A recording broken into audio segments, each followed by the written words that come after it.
I want to welcome our viewership back, and we are fortunate enough to have in studio today the newly minted Middlesex County Surrogate, Claribel Cortes of North Brunswick, who took over for Kevin Hoagland, who retired as this county surrogate.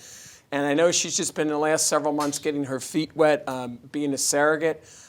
We've heard nothing but great things from township residents that have used the surrogate's office. But for those lay people out in TV land who don't know what the surrogate's office is, so maybe, Claribel, maybe what you could do is give a little bit about your background and then a little bit about the surrogate's office and then maybe one or two initiatives, because we're only going to have about 10 or 11 minutes there because I don't want to get in trouble with the producer. So take it away, Claribel. No worries. So thank you, first of all, for having me. This is a great opportunity.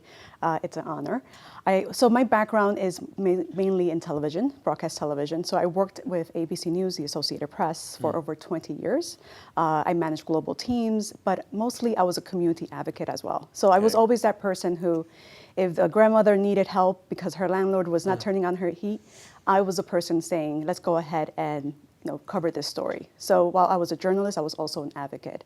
So it was a smooth transition when I went into politics and became a councilwoman first, and then surrogate.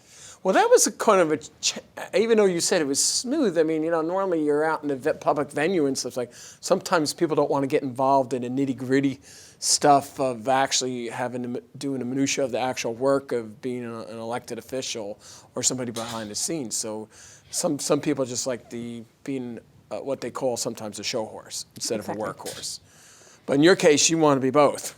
Well, I found a need in the community, and especially after the 2016 election, I couldn't sit idle anymore, and I needed to do more in my community, which is why I decided to run for office. And we've noticed that throughout Middlesex County, we've had a lot of people said after certain elections, they said, maybe I want to spend some time getting involved in my local community. But with that being said, talk a little bit about the surrogate's office. And unfortunately, a lot of people don't know what the surrogate's office does until there's an unfortunate issue within their family. So take it away. So that's definitely one of the initiatives that we want to do. We want to bring more awareness to the community. So we are really advocates for the community, and we help them when they need it the most. So when someone has passed away, we help them probate wills, we help them settle estates. We also help with guardianships of incapacitated adults. And I want to hold that comment right there. I, as mayor, a lot of times, and you as a former council member in North Brunswick, run into families where you've had parents who have adult children who, now adults who will more than likely not be able to take care of themselves, if something happens with the parents. And I've noticed that there's a lot of folks out there that have those family issues that they're very concerned about who's going to be watching my adult child, if I meet my maker. And the surrogate's office sort of steps into the breach there. Yes, we do. And we help them set up the plans and make sure that they have everything in order. It's a smooth transition for some parents. Sometimes it's not for others, but we're there for them every step of the way. And I think a lot of times, a lot of lay people don't necessarily know to have maybe proper planning. Yes. And this gets an issue such as that gets thrusted upon maybe not necessarily the lone spouse or significant person in that individual's lives to deal with it, but it's the extended family. That's right. On who's going to have guardianship, who's going to handle this, who's going to handle that. And it's something that I guess we don't necessarily think about it or take the time and effort to say maybe go see an attorney to set up rules and regs governing on how you would like things done when you pass on. And unfortunately, a lot of times it ends up in a surrogate's office to be the referee. Exactly. And I do want to segue a little bit into something else regarding wills. I discovered, I'm a big data person, so I feel like in order to help the community, you need to know where you stand right now. And 60% of Middlesex County residents do not have wills. Yeah. And that is astounding. Yes, it is. And it definitely brings a lot more heartache to a family member who's already grieving. Yeah. Now, only that, it's very costly. if you have to end up in the surrogate's office without a will, and it takes a lot more time. Well, as you know, my wife sort of deals in that profession, being a licensed funeral director here in the state of New Jersey. And she deals with that on a basis because when sometimes death does happen, there's no will involved, there's no insurance, this, that, and a lot of it ends up being over to the surrogate's office. And, you know, it's just astounding that the statistic that you just mentioned, 60%. For those folks out there, if you don't have a will, it doesn't require a lot to get it. Just go see an attorney, have some conceptual idea what you want to do with your assets, and or if you have young children, or who's going to be the surrogate, who's going to parent them.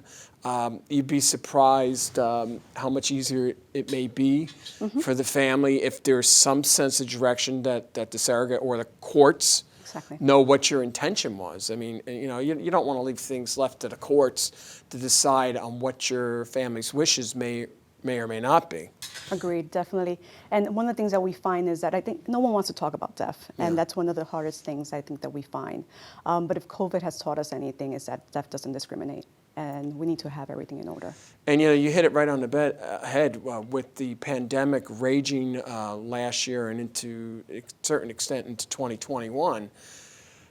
There was just people that were very healthy, and then all of a sudden it became ill, and the next thing you know, they're on a respirator, and nobody knows, or they don't have any do not resuscitate or anything like that, and next thing you know, people are having to run to court and try to figure out, well, what's my next step? What's my legal options? And you really don't see that until it's thrust upon you. That's correct.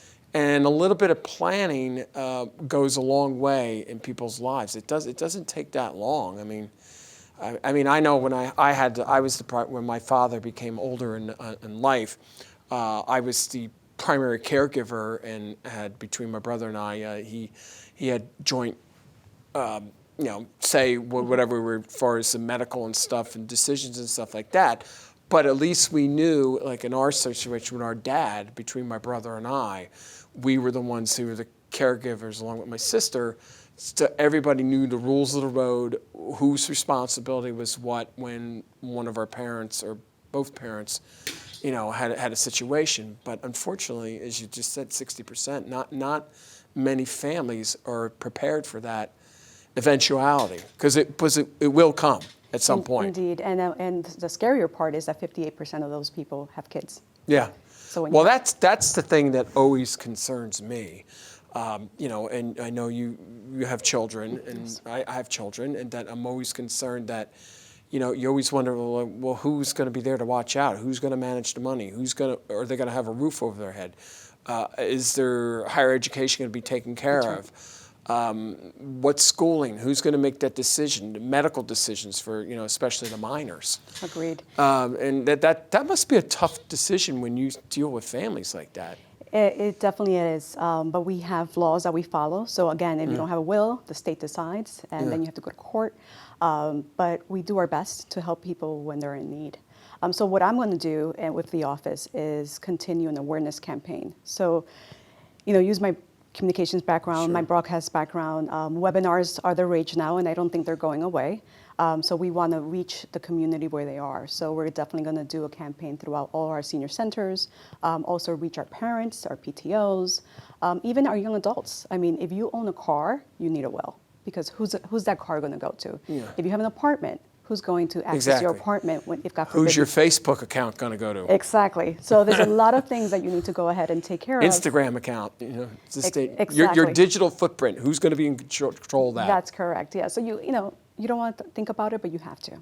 So I want to thank the newly minted county surrogate for stopping by for a few moments on I Am Piscataway here at Claribel Cortes of North Brunswick. But more importantly, I know in the past the county surrogate's office has worked with partnership with Piscataway Township to sometime have roving office days in Piscataway, and that offer still stands for you to stop by with your staff here in Piscataway. And as a matter of fact, we could probably set you up in one of the rooms over at the new community center which is more of a spacious office over there to handle issues like that. So thank you very much, and we'd love to have you back for a full meeting time to have some other guests on too. I appreciate that. Thank you so much. Thank you.